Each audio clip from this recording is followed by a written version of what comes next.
tadi saya termasuk Bapak Insinyur Farel Rahmadi MM selaku pengemudi di sidang akhir pada sidang hari ini. Perkenalkan, nama saya Tony Marco Dinoto. Jadi sini ingin menyampaikan presentasi hasil inisiatif saya yang dengan judul perbaikan cacat body painting plastik dengan metode substitusi sektor.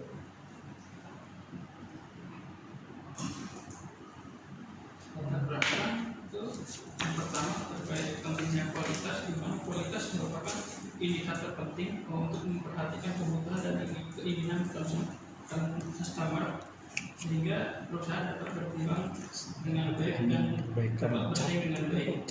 Permasalahan yang terjadi di sini yaitu terdapat pada produk cover body yang menjadi reject terbesar di PTHD pada bulan September. Dan untuk penyelesaian masalah ini, saya melihat dari validation dan akan melakukan suatu perbaikan dengan menggunakan metode QC Settle.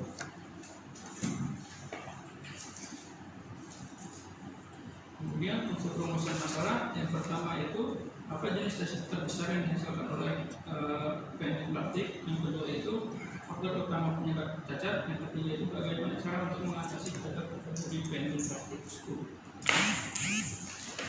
Selanjutnya batasan masalah, pengamatan pertama, pengamatan proses hanya dilakukan di area pengecatan painting plastik. Yang kedua, data ini diambil dalam data 1 bulan terakhir di bulan September 2022 tepatnya. Dan yang ketiga itu pendekatan metode dan pembahasannya dilakukan dengan metode penggunaan QC Settle.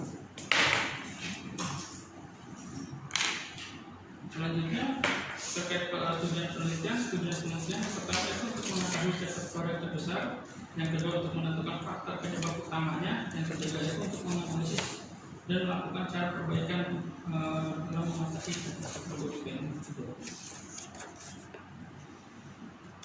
Selanjutnya itu pengambilan data. Untuk pengambilan data saya menggunakan tiga metode, yaitu metode observasi, yaitu pengumpulan data dan pengamatan secara langsung maupun tidak langsung. Yang kedua yaitu study literatur, yaitu untuk dengan membaca buku, mencari data di internet dan melihat beberapa jurnal. Yang ketiga itu metode wawancara, di mana data diperoleh dari pihak terkait dengan bertanya secara langsung.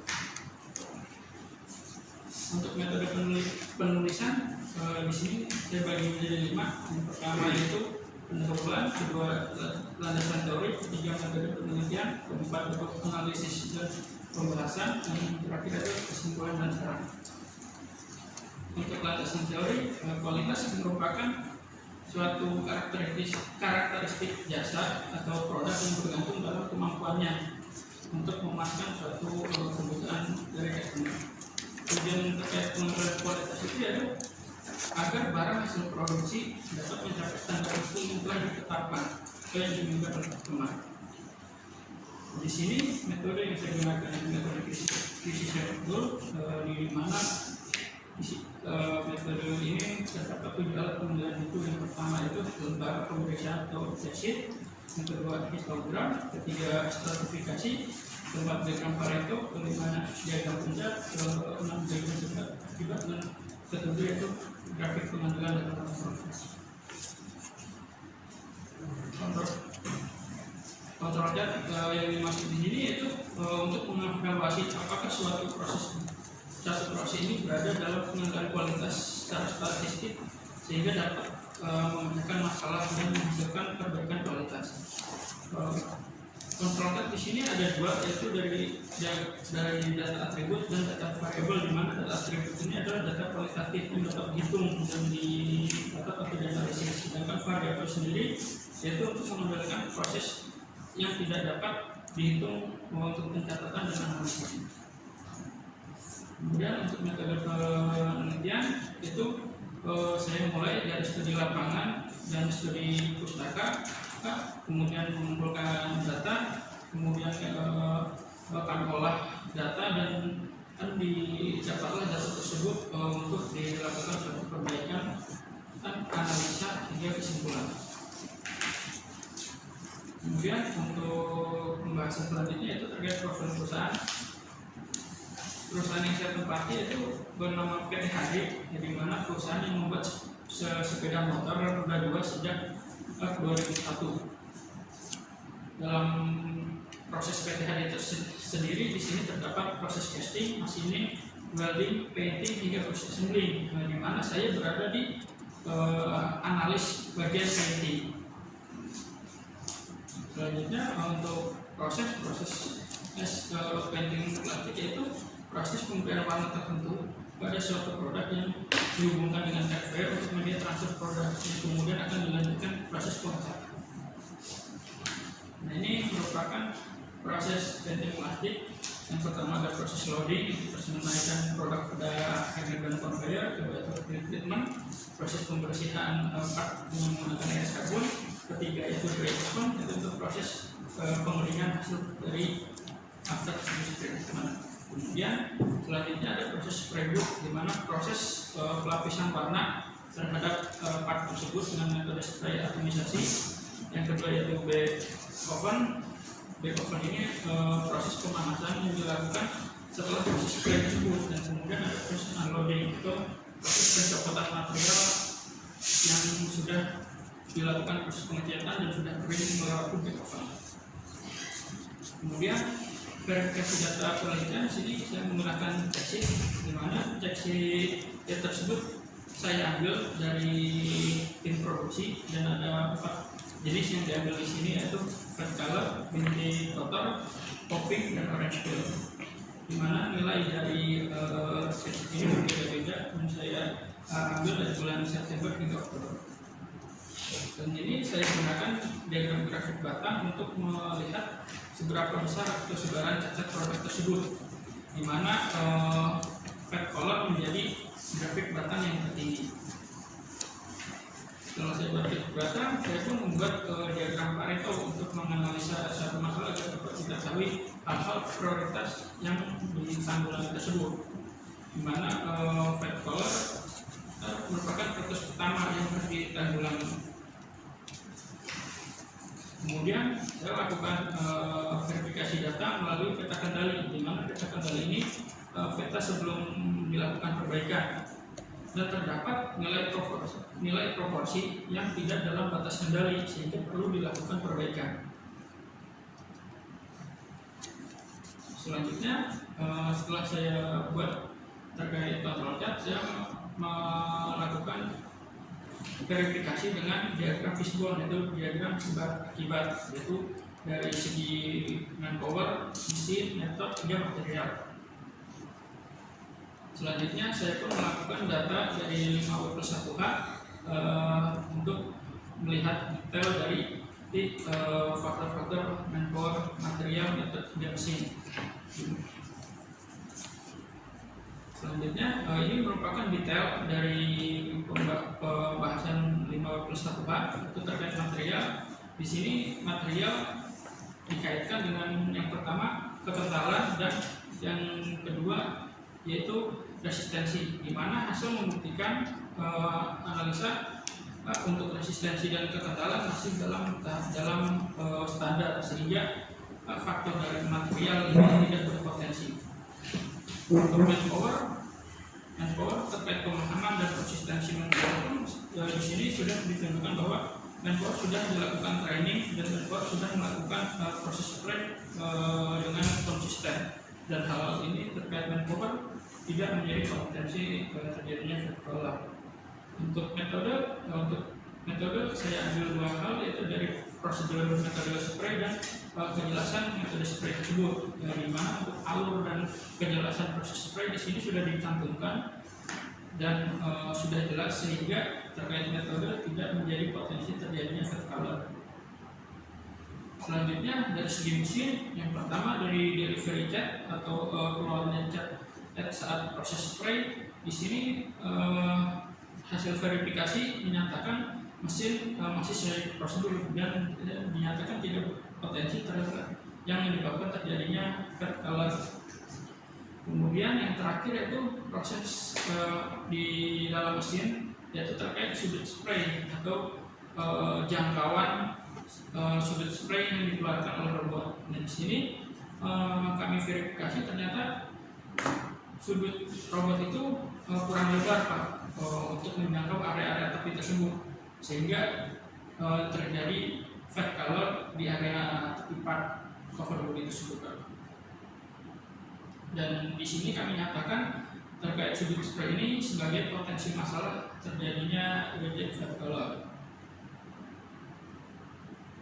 Kemudian kami melakukan beberapa persiapan, yaitu dari alat dan bahan. Yang pertama alatnya dari raw material cover body, yang kedua dari material cat. Selanjutnya itu persiapan mesin robot dan mesin background. Di sini kami dengan tim melakukan proses perbaikan itu dengan melebarkan sudut spray tersebut pada bagian tepi part, di mana sudut yang awalnya 40 derajat itu kita lebarkan menjadi sudut 75 derajat agar spray robot dapat menjangkau pada area tepi cover body. Dan ini merupakan proses sebelum dan sesudah perbaikan, di mana sebelumnya hasil part yaitu terjadi reject color, dan hasil sesudah perbaikan hasil tidak ditemukan fat color, sehingga proses spray menjadi rata. Kemudian ini data yang terkait perbaikan pelebaran sudut spray itu dilakukan sebanyak 35 kali percobaan Pak.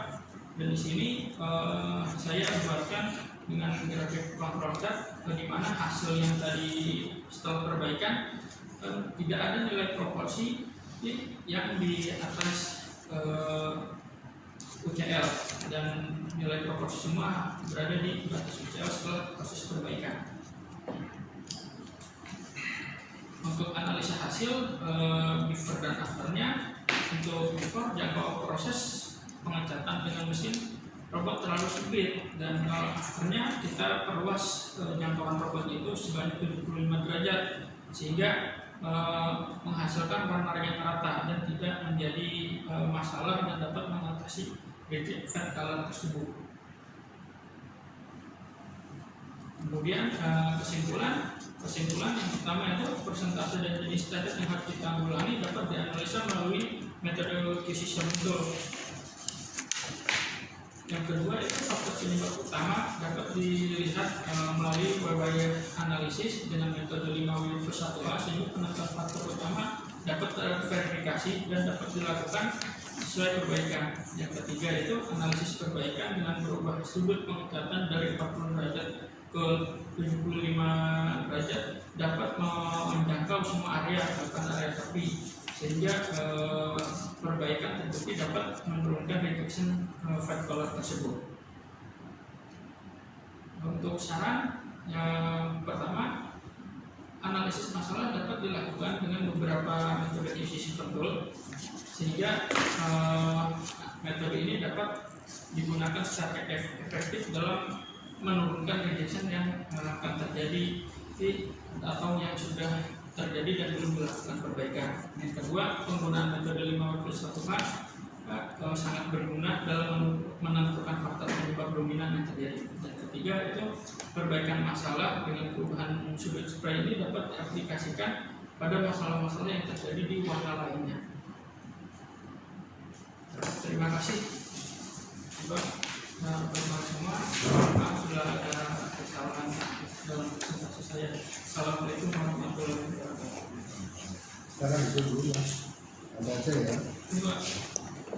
Silakan Pak Budi dulu. Ya, terima kasih Pak Wirawan yang telah memberikan kesempatan saya untuk memberikan dengan masukan ke saudara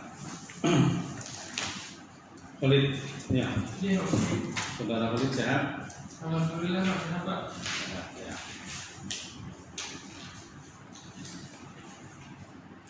Siap diuji? Siap Pak.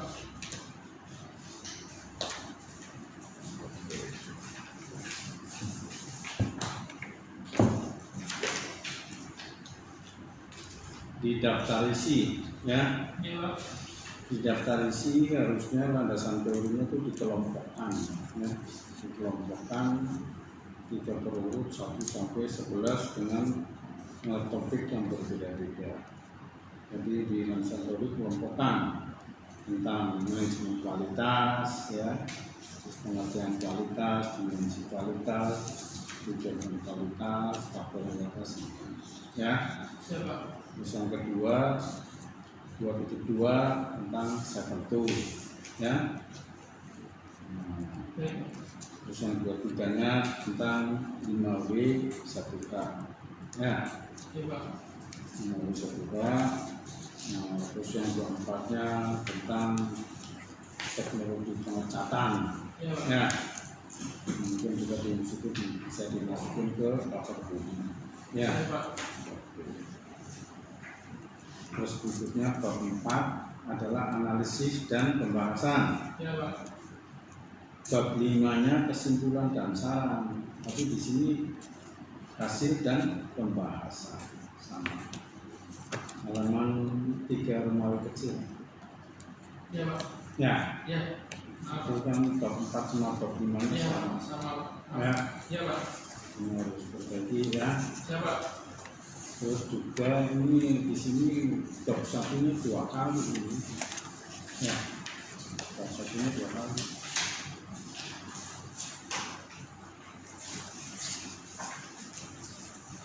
Kelebihan ini bisa ya, apa kelebihan? Peringkat kelebihan Pak. Hah? Bonus. Bonus. Maaf Pak kalau kelebihan. Iya. Oke. Baik Pak. Di latar belakang itu di alinea terakhir Ya Pak. titik dengan itu kita pakai spok, ya. Ya. Tahu kan spok? Ya Pak. Apa? Subjek, predikat, objek. Ya, misalkan seperti itu. Ya Pak. Terus nanti kamu sesuaikan di dalam teori sesuai dengan urutan tadi pengelompokannya, ya. Baik Pak. Kita bisa amankan. Baik Pak. Terus di bab 3 metodologinya, Ya Pak. ya, di pengolahan data, ya. Ya Pak. Di pengolahan data pertama kamu cek sheet, ya. Setelah cek sheet Pareto dulu apa diagram grafik dulu? Setelah seksi diagram grafik dulu Pak. Nah, setelah cek sheet Pareto apa diagram grafik dulu? Diagram grafik dulu. Ya, di halaman 40.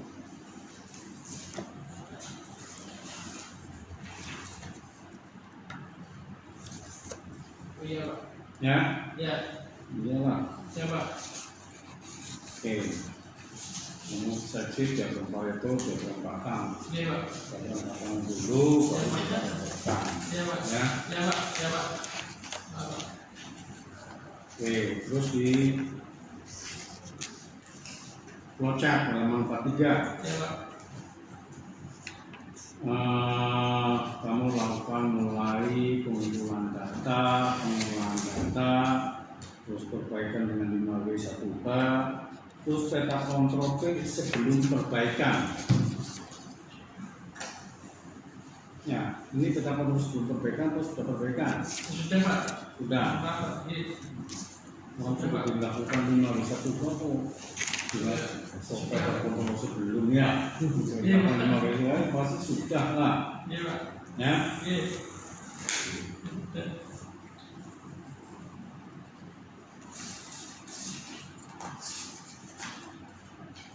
Oke, yang pertama dalam pengumpulan data, kamu pastinya ada identifikasi cacat. Ya, Ya Pak. cacat apa aja yang terjadi di tempat kamu? Yang jadwal itu 4 Pak. Dari segala titik kopi.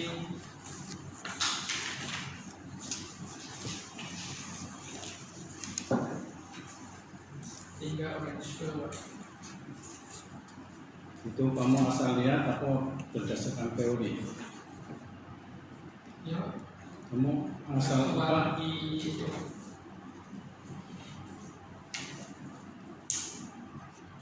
Fat color, bintik kotor, popping, orange peel itu Ya Pak. cacatnya. Ya Pak.